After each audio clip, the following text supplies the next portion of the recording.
Tanggung di dunia, jawab di akhirat. Siapa tidak amanah akan punah ranah. Siapa melanggar amanah, aibnya akan terdedah. Siapa meninggalkan amanah, hidup takkan semenggah. Siapa menjauhi amanah, lambat laun masuk pelimbah. Siapa melalaikan amanah, hidup mati takkan barakah. Siapa menolak amanah, bala menimpa hidupnya punah. Kalau hidup tidak amanah, ke tengah ke tepi orang menyumpah. Kalau amanah disia-siakan, orang benci meranalah badan. Kalau amanah tidak dipakai, hidup sama macam bangkai. Kalau amanah tidak dijaga, ke mana pergi orang curiga. Kalau amanah diingkari, di situlah tempat orang akan mengeji. Sebab itu, alih kepada yang kedua. Tadi PKP, 3 huruf yang pertama, sekarang huruf yang kedua pula, SYMA. Baik. SYMA itu kalau ringkas je jadi salah sebut jadi macam Shima pula, tapi Shima tu penyanyi Datuk ya. Saya yang menjalankan amanah SYMA. Ini kita baru setahun dua ni lah. Kita terpaksa letakkan ataupun kita digalakkan untuk letak dalam kita punya surat-surat rasmi itu, saya yang menjalankan amanah. Pada pandangan Datuk lah, bolehkah kita ni melabelkan diri kita sendiri ni seorang yang amanah, seorang yang jujur ataupun seorang yang ikhlas? Contohnya kataan, saya ikhlas nak tolong awak ni. Saya ikhlas sangat-sangat nak tolong ni. Bukan ke perkataan ikhlas tersebut orang lain yang menilai kita ataupun orang lain yang menentukan kita ni ikhlas ke tidak. Sebabnya kalau kita yang bercakap macam tu sama dengan perkataan amanah tu lah. Saya ni seorang yang amanah. Saya ni amanah sangat menjalankan tugas. Bolehkah kita sendiri yang ibarat kata masuk bakul angkat sendiri? Pandangan Datuk. terima kasih. Ada perbezaan antara kita mewar-warkan ataupun kita highlightkan, melabelkanlah diri kita ikhlas dengan amanah. Ini dua perbandingan yang tidak adil. Umpama membandingkan musangking dengan durian berserah, itu memang tak adil perbandingan itu. Durian berserah jauh lebih sedap daripada musangking. Dalam soal ikhlas, itu satu benda yang lain. Ikhlas memang tidak boleh nak dilabelkan. Kata Imam As-Susi rahimahullah, al-ikhlasu faqdu ru'yatil ikhlas. Ikhlas ni dia boleh hilang bila kita memandang bahawa diri kita sudah ikhlas. Fa inna man syahada fil ikhlasil ikhlas faqad ihtaja ikhlasu ila ikhlas. Siapa-siapa yang sudah merasakan bahawa dia ikhlas, maka ketika itu ikhlasnya sudah tidak ikhlas lagi. Ini kita boleh rujuk dalam kitab Tazkiyatun Nufus. Maknanya, kalau kita beri sedekah, macam sekarang ni banyak kita membantu usaha untuk mengedarkan bakul rezeki, bakul makanan pada rakyat, pada orang susah. Ketika kita menghantar makanan itu, tanpa ada sebarang recording, tak ada masuk media sosial, tidak ada nak menangis, tutup baring atas beras, tak ada. Tak ada gambar langsung. Dan ketika itu kita merasakan kita ikhlas, itu pun belum ikhlas. Itu susah. Sebab itu ikhlas payah. Sebab itu ulama' nak kata mudah begini. Ikhlas ni, minta maaf kepada orang yang tak selesa dengan contoh ini.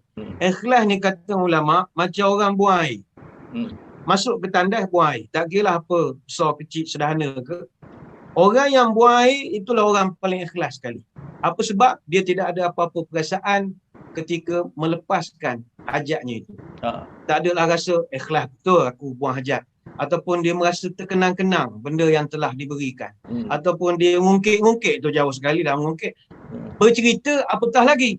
Itulah orang paling ikhlas sekali. Dan dia tidak peduli pun ke mana yang dia buang tadi mahala. Nak ke Pak Mahat ke, nak ke Berserah. Lantuk awak, bukan bidang aku untuk berfikir.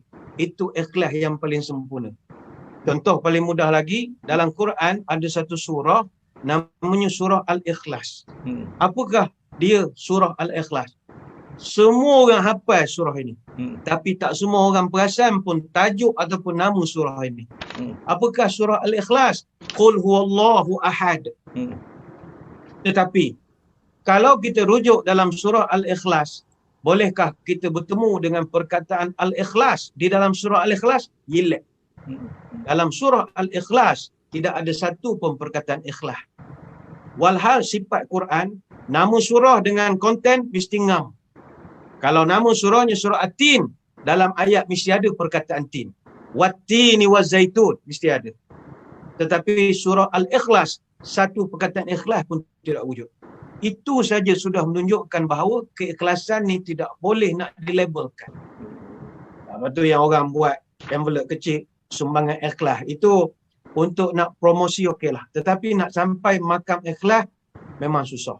Justru Tuan Moderator tak boleh kita samakan melabelkan amanah dengan melabelkan ikhlas. Kerana melabelkan amanah itu bukan labeling, tapi rebranding dan juga reminding. Sebab kita mesti sentiasa diingatkan bahawa kita ada tanggungjawab untuk nak disampaikan kepada rakyat. Saudara-saudari dikemas misalnya, ada tanggungjawab, ada amanah nak memperkukuhkan program-program kemahiran, pendidikan kemahiran jahitan, kemahiran masakan, kraft tangan, dandanan diri, pendidikan literasi komputer. Adakah semua amanah ini tak dapat kita jalankan hanya kerana COVID, hanya kerana BDR, sedangkan ini adalah tanggungjawab. Tanggung di dunia, jawab di akhirat. Siapa tidak amanah akan punah ranah. Siapa melanggar amanah, aibnya akan terdedah. Siapa meninggalkan amanah, hidup takkan semenggah. Siapa menjauhi amanah, lambat laun masuk pelimbah. Siapa melalaikan amanah, hidup mati takkan barakah. Siapa menolak amanah, bala menimpa hidupnya punah.